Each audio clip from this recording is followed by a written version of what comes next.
Hi students, how are you all? I believe you are all keeping well. Well, in today's session, we are going to deal with the reading C, which is titled as Can't Climb Trees Anymore. In our previous session, we have already done with reading A and reading B. Reading A is titled as What is Man Without the Beast? And the reading B is titled as The River. And in today's session, we are going to begin with reading C, which is titled as Can't Climb Trees Anymore. Before we get into the actual part of our lesson, let's know a little bit about the author. The author of Can't Climb Trees Anymore is Ruskin Bond. He was born in Kausali, Himachal Pradesh in 1934. He wrote a number of short stories, essays, novels, and many books for children. The Room on the Roof was his first novel, written when he was just 17. It received the John Llewellyn Rhymes Memorial Prize in 1957. In 1992, he received the Sahitya Akademi Award for his short story collection Our Trees Still Grow in Tehra, given by the Sahitya Akademi, India's National Academy of Literature. He was awarded the Padma Shri in 1999 for contribution to children's literature. Well, students, when we shift or when we move to other city and settle ourselves in a new house, we are reminded about the old house, won't you? So this lesson is all about the narrator remembering his old house. Fine?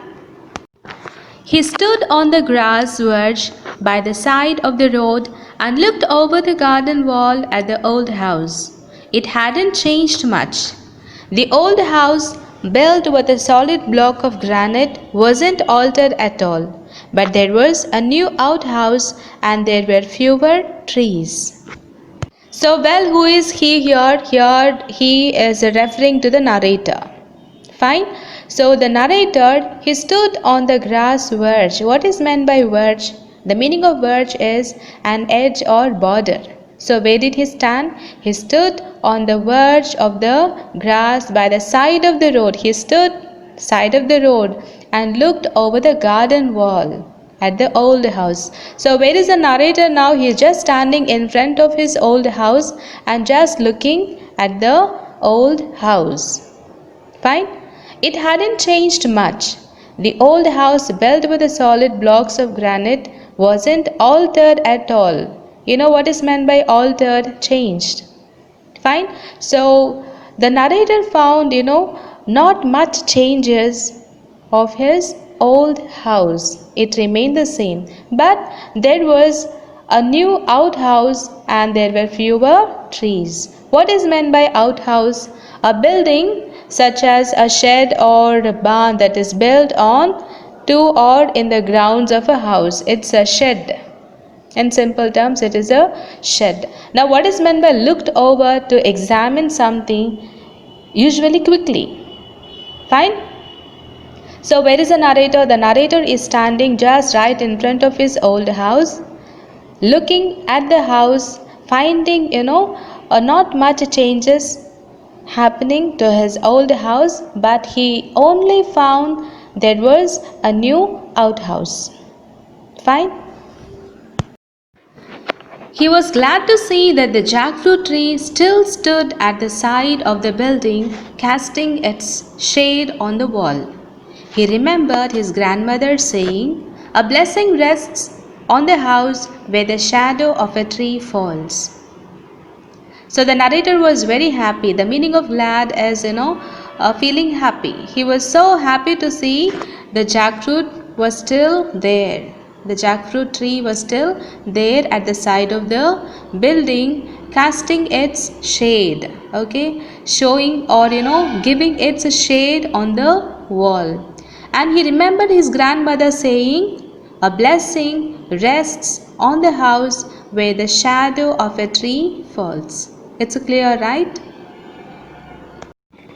And so the present owners must also be receiving the tree's blessings. At the spot where he stood, there had once been a turnstile, and as a boy he would swing on it, going round and round until he was quite dizzy. So where is the narrator standing? He was just standing side of the road, right? So he stood there admiring his old house. And he remembers his grandmother's words. Now, what did his grandmother say?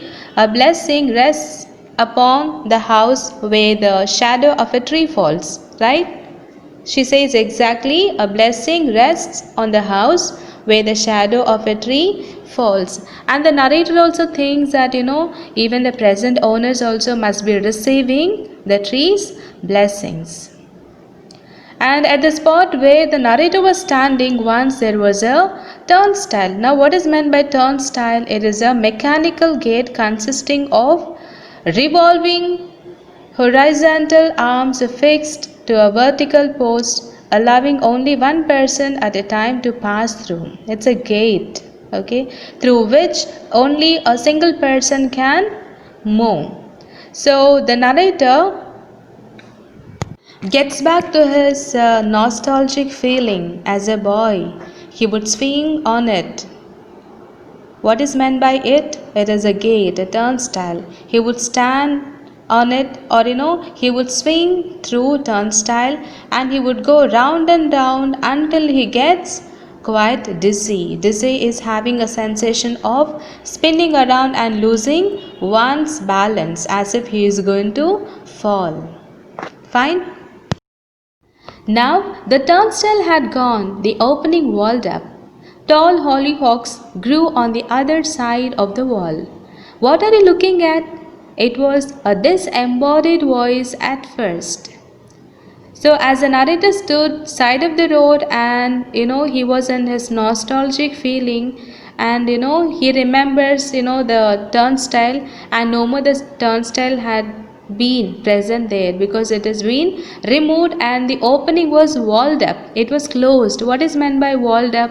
It is to close off by filling it with the stones or bricks. Walled up is to close, either with the bricks or stones. So there is no turnstile, and the place was closed with the walled up, or bricks. The place was walled up. Tall hollyhocks. Hollyhocks are a tall garden plant with a large showy flowers. So there were tall hollyhocks grew on the other side of the wall. Suddenly there was a strange voice. What are you looking at? What are you looking at? And the voice was disembodied.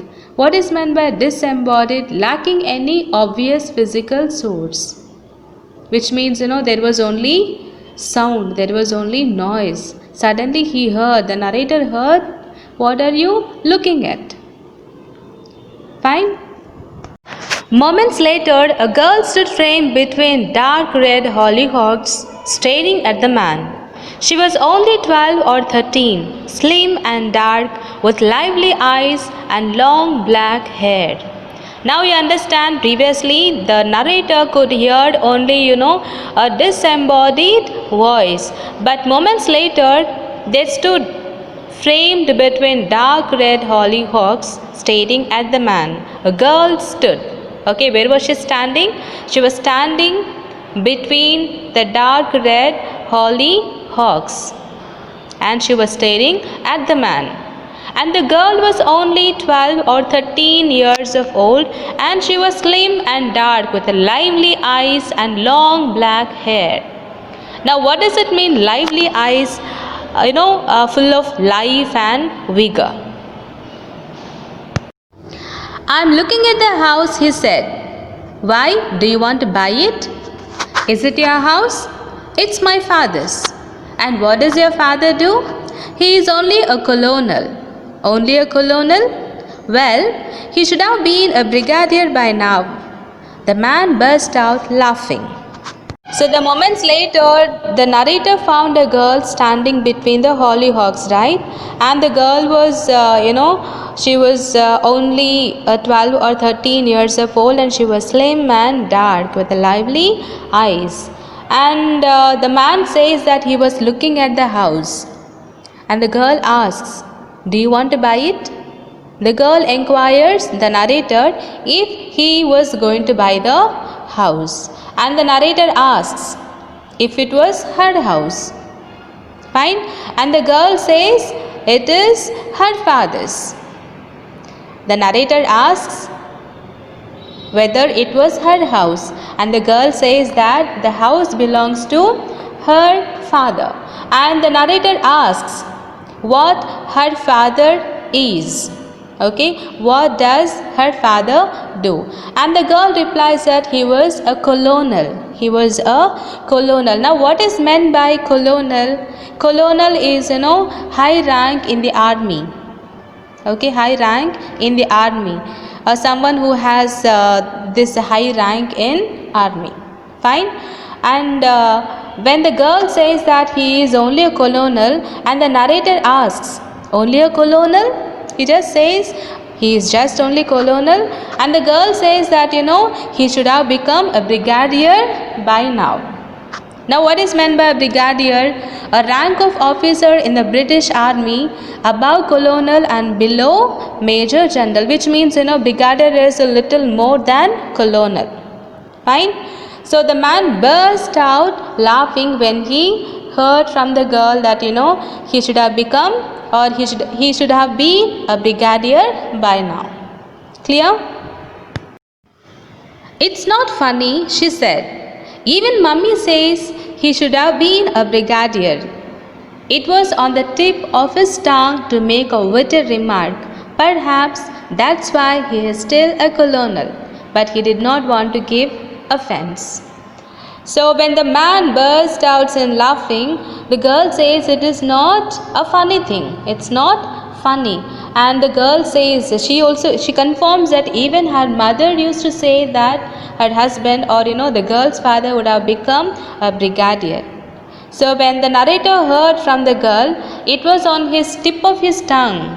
It was on the tip of his tongue to make a statement like, perhaps that's why he is still a colonel. But he did not want to give offense. He did not want to hurt the girl. Offense is an illegal act. Here it is actually, hurting the girl. He did not want to hurt the girl. Clear? They stood on either side of the wall, appraising each other. Well, she said finally, if you don't want to buy the house, what are you looking at? So the girl and the man were actually on the either side of the wall. Okay, the wall was between the girl and the man. Now, what is meant by appraising each other? Here, appraising is to examine someone or something in order to judge their qualities, success, or needs. So, the narrator and the girl were standing on either side of the wall, and they were examining or looking at each other. And finally, the girl says, finally, she says whether the man, the narrator, was interested to buy the house or he wanted to buy the house. Then she says, if you don't want to buy the house, then what are you looking at? Clear? So when the narrator was looking at the house, the girl asks, right, why he was looking at. And finally the girl says, if the narrator was not going to buy the house, and why he was looking at the house. She questions him. Clear? I used to live here once. 25 years ago, as a boy, as a young man, and then my grandmother died and we sold the house and went away. So when the girl asks, if you don't want to buy the house, then why are, what are you looking at? And the man says that, he used to live in that house once upon a time. And it was like, it was almost like 25 years ago as a boy. And now he is no more a boy, right? He is a young man.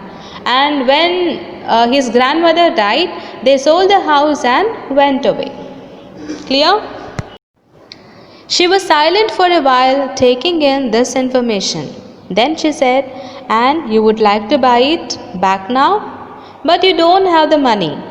He did not look very prosperous. No, I wasn't thinking of buying it back. Wanted to see it again, that's all. How long have you lived in it? Only 3 years. She smiled. She had been eating a melon and there was still juice in the corners of her mouth. So the girl was silent after listening to the narrator. What did the narrator say? The narrator says that 25 years back he had lived in that particular house, and when his grandmother died, they shifted from there. They sold the house and they went away from there. So the girl was silent for a while, taking this information, and she said to the man, or she asked the man if he would like to buy it back, whether he was interested to buy it back the house. And the girl herself says, but you don't have the money, because the girl observes that the man was not so prosperous looking. Now what is meant by prosperous looking? Wealthy, rich, affluent, well off. So the girl, she concludes that the man was not that prosperous, he was not wealthy, he was not rich enough that he could buy the house back. And the man says that he was not thinking of buying the house and he just wanted to see it again. Clear? And the girl asks the man how long he had been living in that house, and the man says just only 3 years. And the girl was actually eating a melon and there was still juice in the corners of her mouth. I believe you have understood. Fine? Would you like to come in and look more closely? Wouldn't your parents mind? They have gone to the club. They won't mind. I am allowed to bring my friends home, even elderly friends like me. How old are you? Oh, just middle-aged but feeling young today. So the girl invites the man and asks whether he was interested to come in and look more closely his old house. And the man, the narrator, asks if her parents won't mind if he gets inside, house or inside the campus. And the girl says that they have gone to the club, and she also says that they won't mind because she is allowed to bring her friends home. And the narrator asks, even elderly friends like me? And the girl asks how old the narrator was, and the narrator says that he was just middle aged, and that he says that he was feeling young that day. Clear? And to prove it, he decided he would climb over the wall instead of going round to the gate. He got up on the wall all right, but had to rest there, breathing heavily.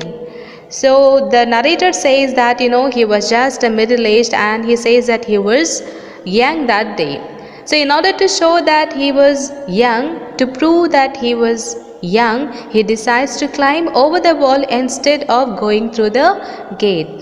So he got up on the wall all right, but he had to rest there, breathing heavily, panting for breath, which means he was tired, right? Middle-aged man on the flying trapeze. He muttered to himself, I'll help you, she said, and gave him her hand. He slithered down into the flower bed, shattering the stem of a hollyhock. It's clear, right? The narrator says, to prove that he was young, he tries to climb over the wall. Finally, he climbs over the wall and he sits on the wall, breathing heavily. And what do you understand by trapeze? Trapeze is, a swing used by circus acrobats. And finally, what happened? The girl says that she would help him, and she gives him hand, but the man slithered down. He slithered down from the wall. He fell on the flower bed, shattering the stem of a hollyhock. You understand what is hollyhock? It's a tall garden plant with a large showy flower. So he fell on the hollyhock plant, shattering, spreading all the stems all over.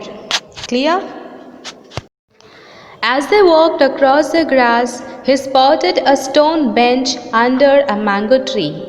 It was the bench on which his grandmother used to rest when She was tired of pruning rose bushes and bougainvillea. It's clear, right? So the man finally gets inside, and both of them, the girl and the narrator, were walking across the grass. And the narrator spotted a stone bench which was under a mango tree, and he remembers. He remembers that it was the bench on which his grandmother used to sit after feeling tired of pruning rose bushes and bougainvilleas. Okay, now what is meant by pruning? Pruning is trimming. We cut. Okay, a trim by cutting away dead or overgrown branches or stem. Finally, it's like, especially to encourage growth. It's a trimming. In simple words, it's trimming a bush or a tree or a shrub. Let's just sit here, he said. I don't want to go inside. She sat beside him on the bench. It was March and the mango tree was in blossom. A sweet, rather heavy fragrance drenched the garden. So finally the narrator says to the girl, let's sit here. And he says that he did not want to go inside. So the girl sits beside the narrator on the bench. And it was March and the mango tree was in blossom. What is meant by blossom? A flower or a mass of flowers, especially on a tree or bush. Fine. Now what is meant by drench? Drench is, wet thoroughly or soak. Fragrance is a pleasant, sweet smell. So finally, both the girl and the narrator are sitting on the bench, and it was, the month of March, and the mango tree was in full blossom, and there was a sweet, scent, fragrance all over the garden. Clear, right? They were silent for some time. The man closed his eyes and remembered other times. The music of a piano, the chiming of a grandfather clock, the constant twitter of budgerigards on the veranda, his grandfather cracking up the old car. So the narrator and the girl were actually sitting on the bench, and both of them were silent for some time. And the man suddenly closes his eyes and he remembers other times. His nostalgic feeling comes. He remembers the music of a piano and the chiming of a grandfather clock and the constant twitter of budgerigards on the veranda. Now, budgerigards is, small Australian parakeet which is green with a yellow head in the wild, but has been bred in variety of colors as a pet. It's a pet bird. Okay, so he remembers all these things as he sits with the girl on the stone bench, and he also remembers his grandfather cracking up the old car. I used to climb the jackfruit tree, he said, opening his eyes. I didn't like the jackfruit tree though. Do you? It's all right in pickles. I suppose so. The tree was easy to climb. I spent a lot of time in it. Do you want to climb it again? My parents won't mind. So the narrator, closing his eyes, he remembers, the twittering of the bird and his grandfather cracking up the car and so on. And he opens his eyes and he says to the girl that he used to climb the jackfruit tree even though he did not like the jackfruit tree. And the narrator asks the girl if she liked jackfruit tree. And the girl says it's all right in pickles. It means, in a troublesome or difficult situation, I suppose. And the man says that, the tree was easy to climb. So he spent lot of time climbing over the tree and remaining on the tree, spending time on the tree. So the girl asks the narrator if he was willing to climb it again, and she also says that her parents won't mind if the narrator climbs the tree. Clear? No, not after climbing the garden wall. Let's just sit here for a few minutes and talk. I mentioned the jackfruit tree because it was my favorite place. Do you see that thick branch stretching out over the roof? Halfway along it, there's a small hollow in which I used to keep some of my treasures. So, when the girl asks if the narrator was interested to climb the tree and her parents' own mind, and the narrator says that no, he says no, that he was not interested, or he doesn't show any interest in climbing the tree after climbing the garden wall. And he says to the girl, let's sit and talk, let's sit few minutes and talk. Where are they sitting? They are sitting on the stone bench which is under a mango tree. And the narrator says he mentions the jackfruit tree because it was his favorite place. Jackfruit tree was his favorite place. And the narrator also points out and shows to the girl, do you see that thick branch stretching out? What is the meaning of stretching out? To extend something outward. To extend something outward. Do you see that thick branch stretching out over the roof? Halfway along it there is a small hollow. You know what is meant by hollow? In simple terms, it is a hole. Okay, a hole in a tree. So the narrator points out and says, there is a small hollow in which he used to keep some of his treasures. Where is the hollow? It is in the tree. Okay, it is in the tree. And he used to keep some of his treasure. Now, what is meant by treasure? It is of great wealth or value. Clear? What kind of treasures? Oh, nothing very valuable. Marbles I had one. A book I wasn't supposed to read, a few old coins I had collected. Things came and went. I was a bit of a crow, collecting bright things and putting them away. So when the narrator says that he used to keep, the great treasures in the hollow, and the girl asks, what kind of treasure? And the man says it is of not great value or very valuable, but they are some marbles. And he also says a book that he was not supposed to read. He wasn't supposed to read, and few old coins he had collected. And he says he was like a crow. A crow, the nature of the crow is that it picks up all the bright things. It picks up all bright things. So the narrator says he was like a crow picking up all the bright things and putting them away. So where was he putting them? He was storing them in the hollow. Those were his treasures. Fine. That was my grandfather's iron cross. Well, not my grandfather's exactly, because he was British and the iron cross was a general decoration awarded for bravery during the war, the First World War, when my grandfather fought in France. He got it from a German soldier. So whose iron cross was that? It was actually his grandfather. Whose grandfather? It is narrator's grandfather. And he also says exactly it is not his grandfather's, because he was a British and the Iron Cross was a German decoration awarded for bravery during the First World War. So it was awarded to him during the First World War by the German soldier. Clear? So he got it from the German soldier when he fought in France. Dead or alive? I beg your pardon. Oh, you mean the German? I never asked. Dead, I suppose, or perhaps he was a prisoner. I never asked grandfather.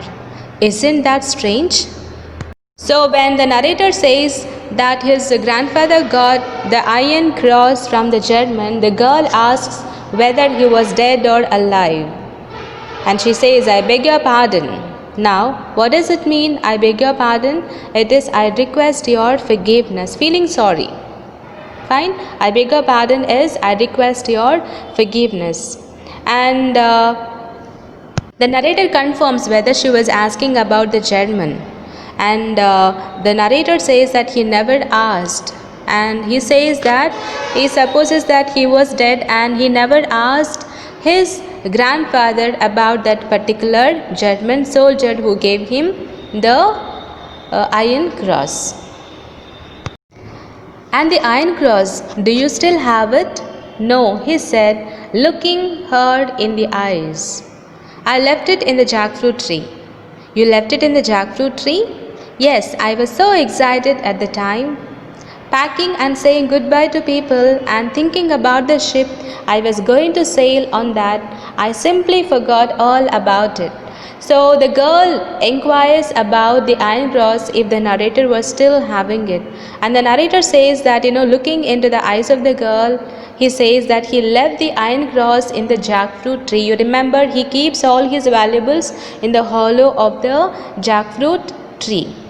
So the narrator says he left the iron cross in the jackfruit tree because he says that he was so excited because he was engaged in packing things and saying goodbye to people, and he was very much immersed thinking about the ship he was going to sail. Sail is to travel on water in a ship. He was thinking about the ship that he was going to sail. So he simply forgot about all the valuables that he left in the hollow of the tree, including iron cross. She was silent, considering, her finger on her lips, her gaze fixed on the jackfruit tree. Then quietly she said, "It may still be there, in the hollow in the branch." "Yes," he said, "it's 25 years, but it may still be there, unless someone else found it. Would you like to go and look?" So the girl, when she heard from the narrator that the narrator left that iron cross in the hollow of the branch, she keeps her finger on her lips, okay, and she gazes at the jackfruit tree, and she quietly says to the, says to the narrator that still the iron cross may be there in the jackfruit tree, in the hollow of the branch. And the narrator says it is almost 25 years, and he says that it might be there unless if someone had, someone else had found it and taken it. And the girl asks if the narrator was ready, or if he was willing to go and look for the iron cross. "I can't climb trees anymore. If you can't, I will go and see. You just sit here and wait for me." She sprang up and ran across the grass, swift and sweet of limb. Soon she was in the jackfruit tree, crawling along the projecting branch. So when she asked the narrator if he was willing to go and look for the iron cross, the narrator says that he can no more climb the trees. And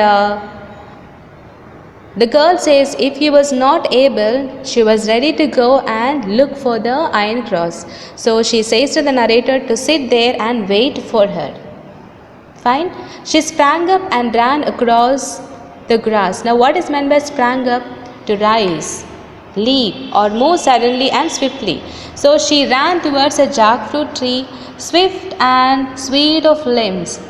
Now what is meant by swift and sweet of limbs? Do something very dangerous that may cause them to die, or be seriously injured. Here it may cause a danger or injury to her, because she is going to climb the trees, right? And she is a very tender girl. She is of 13 or 14 years of old. So soon she was in the jackfruit tree, crawling along the projecting branch. Crawling is to move slowly or with a difficulty, especially with your body stretched out along the ground or on the hands and knees, crawling. So finally she climbed the jackfruit tree, and she was found on the jackfruit tree. A warm wind brought little eddies of dust along the road. Summer was in the air. "I found it," she cried. "I found something." And now, barefoot, she ran breathlessly towards him, in her outstretched hand a rusty old medal. He took it from her hand and turned it over on his palm. "Isn't the iron cross?" she asked eagerly. So there was a warm wind that brought all little eddies. Now what is eddies? Eddies is, move in a circular way. The wind that moves in circular. Have you seen? So the dust was circling in eddies. It was moving in circle way. And summer was in the air, and suddenly the girl cried out that she found it. She screamed, she shouted that she found something, and she ran barefoot. Now, what is meant by barefoot? Wearing nothing on the feet, without slippers.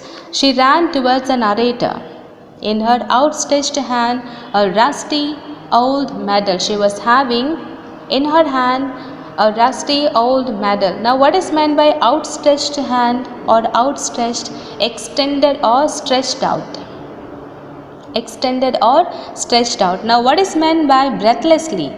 In a way that involves gasping for breath, typically due to exertion. Now, the girl, when she found the iron cross, she ran towards the narrator, right? So she was panting for breath. She runs breathlessly towards the narrator. With the outstretched hand, she gives or shows a rusted old medal to him. So the narrator took it from her and turned it over on his palm. He kept it on his palm, and the narrator was just looking at the rusty old medal. And the girl asked if it was the iron cross that he left in the hollow of the branch. Yes, he said, this is it. Now I know why you came. You wanted to see if it was still in the tree. You may be right. I'm not really sure why I came. But you can keep the cross. You found it after all. No, you keep it. It's yours.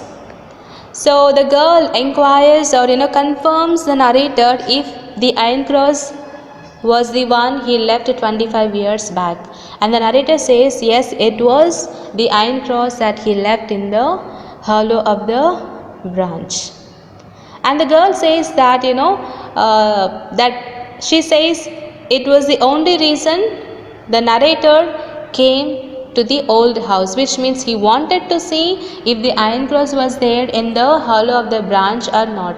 And the narrator says that may not be right, and he was not very sure why he came. And the narrator asks the girl to keep the iron cross with her, but the girl says, it is yours, so please keep it with you. She doesn't accept from the narrator.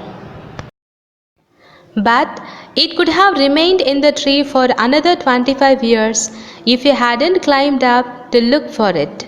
But if you hadn't come back again, on the right day, at the right time, and with the right person, he said, getting up and placing the medal in her hands.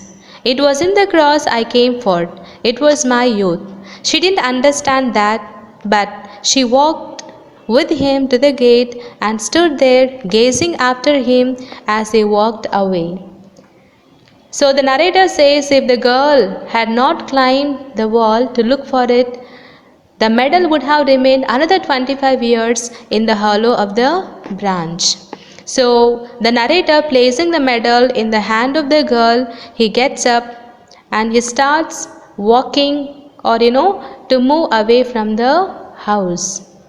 And the girl also accompanies the man to the gate and stands there gazing after him as he was walking away. Where the road turned, he looked back and waved to her.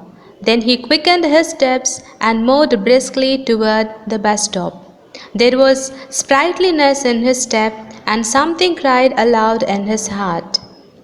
So the man started moving away from the house, and the girl was just gazing at the man. And when the road turned, he looked back and he waved at the girl. The meaning of wave is move hand to say hello or goodbye. Here in this case saying goodbye. The man said goodbye to the girl, and then he quickened his steps. Quickened is make or become faster or quicker. He made his steps faster and moved briskly toward the bus stop. There was sprightliness in his step, and something cried aloud in his heart. Now, what is meant by sprightliness? The quality or state of being sprightly, liveliness, life. Clear? Dark dancing eyes, melon sweet lips, lissom limbs. The mango scented summer breeze made the blood course in his veins, and he forgot for a moment that he couldn't climb trees anymore. Now, what was that? Something was, going on in his heart, in the heart of the narrator. It was a dancing eyes, melon sweet lips, and lissom limbs. Lissom limbs, the meaning of lissom is slim and graceful. How were the limbs? The limbs were, slim and graceful. The mango scented summer breeze made the blood course in his veins, and he forgot for a moment that he couldn't climb trees anymore. So, how was the breeze? It was scented with the mango, and it made the blood course in his veins. Now, what is meant by course? Course is, it's a flow of liquid. Flow of liquid. That's where he has forgotten that he couldn't climb trees anymore. Well, students, I believe you have understood today's session. See you in the next session. Bye.